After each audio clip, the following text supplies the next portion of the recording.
Welcome back to the Mental Dietitian Podcast. I'm your host, Ahren Lynch-Potter, and today's episode is a beautiful lesson that I got given over the weekend and last week is about being proud of yourself.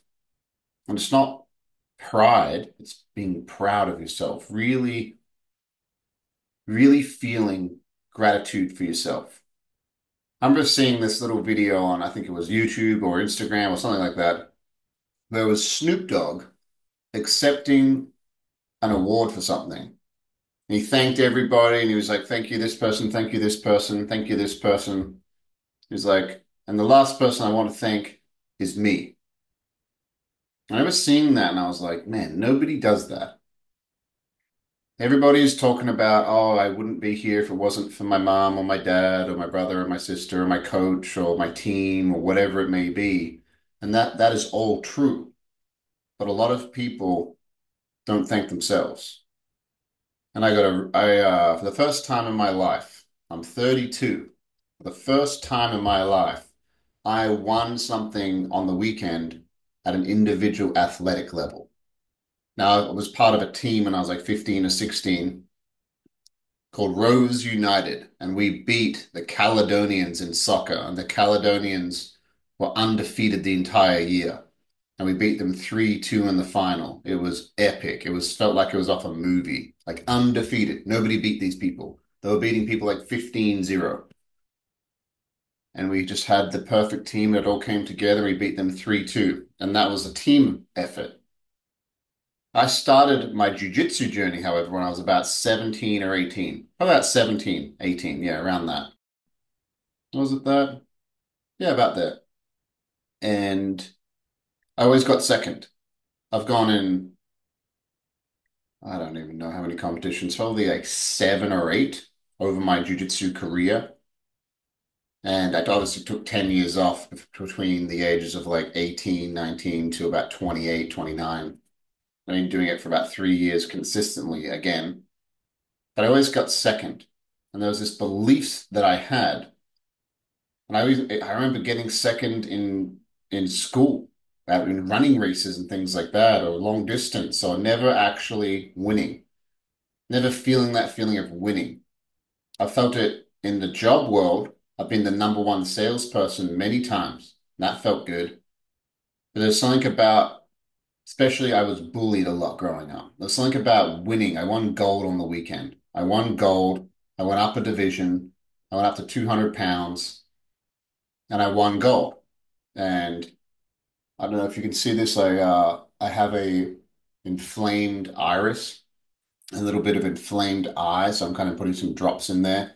In the finals match, I basically got punched in the face where his knuckle hit my eyeball, and I had to fight through some serious adversity. I was like, I don't know if I'm going to be able to continue. I couldn't see out of my right eye. I would open it, and everything was triple, quadruple. There was people's heads stacked on top of each other multiple times. It was like looking through a kaleidoscope out of my right eye. And I kind of settled down after a minute where it's still really blurry. And this guy was an absolute monster. Absolute monster. He was a young, fit, healthy 23-year-old, lean at 200 pounds. I'm not lean at 200 pounds. I'm a lean at about 185. But I've got a little bit of a belly right now compared to what I usually like to be at. And I booked this competition 1 week out. And he was beating me. He already submitted me earlier in an earlier match within like a minute. He was big and strong. He grabbed my neck and ripped on it. I had to tap. And then in the finals, I faced him again because I won all my other matches and we were equal on points. So we're equal on points. And I was like, I know how to beat this guy. I knew it. I knew how to beat him. I was like, he's big and muscly. And I got punched in the eye. And then with about a minute to go, I was able to escape and I got his back and I put the choke in. And I remember having it across his jaw and squeezing, and it wasn't quite right. Then I adjusted my grip and I squeezed, and it wasn't quite right. Then I adjusted it again, and I squeezed, and I saw his hand go to tap, and then his hand tapped. And that feeling, I get emotional. that feeling was so much more than just winning or beating somebody. It wasn't about that for me. It was the fact that I fought through adversity because there's been many times in my life where I've kind of shrunk or given up on myself. Or I didn't push as hard as I could. And this time I was like, fuck that. I'm gonna win. I was telling myself all week, I'm gonna win. And what was beautiful about this experience is that on Tuesday, I had this beautiful, intimate moment with my partner, Lexi, where I was able to basically have a very big emotional release, a lot of tears in front of her. And she held me, and I asked her to. It was very beautiful. And I felt a lot of things go that I've been carrying for many years, which opened up the space to receive abundance, because that's what it was, which was a gold medal. And like this feeling of just feeling so proud of myself. I didn't care about what anybody else thought. It was like, hey man, like it felt like there was a bunch of younger versions of me just so stoked and so happy and just feeling that joy and feeling, hey, I did this. And a lot of people don't allow themselves to feel that, or they'll kind of feel it for a little while. One of my mentors, I was sitting in ceremony once. It was about 2, 3 months ago, and I was deep in the psychedelic space at the time. And he looked at me, he's like, "Do you know what the hardest emotion to feel is?" I was like, "Shame." Because for me, in my perspective, shame was the hardest emotion to feel because it's something that doesn't like being talked about. It's something that hides in the shadows. He said, "Actually, it's joy." I was like, fuck. He's like, "Do you ever let your joy just overwhelm you? Or do you push it away?" I was like, "I feel it for a bit and then I push it away." And I've been really practicing not pushing it away. Really practicing like looking at me, looking at myself and being like, "I love me. I'm so proud of you. You're an amazing man. I'm so proud of you. I love you so much." And talking to myself like that. And the fact that I've got here after basically having an abusive relationship with myself for years, decades. So many times I would speak badly about myself. And now I've got to the point where I'm like my biggest cheerleader. And it feels so good. If you're on YouTube, you can probably see the look on my face. It's it's like it feels like there's like fishing lines and they're kind of hooked into my cheeks and they just want to smile. And it feels good. And the message that I want to share with you about this episode is sharing this win is you should be proud of yourself.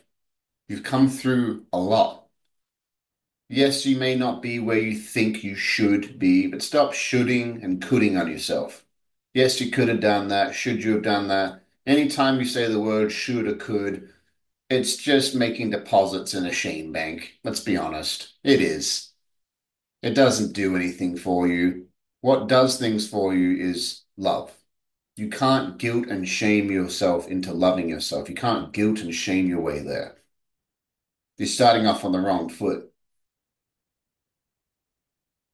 So a lot of people have a really hard time being proud of themselves and genuinely feeling it. Not the concept in your head, but feeling deep gratitude and deep love and acceptance and just happiness for yourself and who you are. And it's okay to thank yourself. It's okay to be proud of yourself.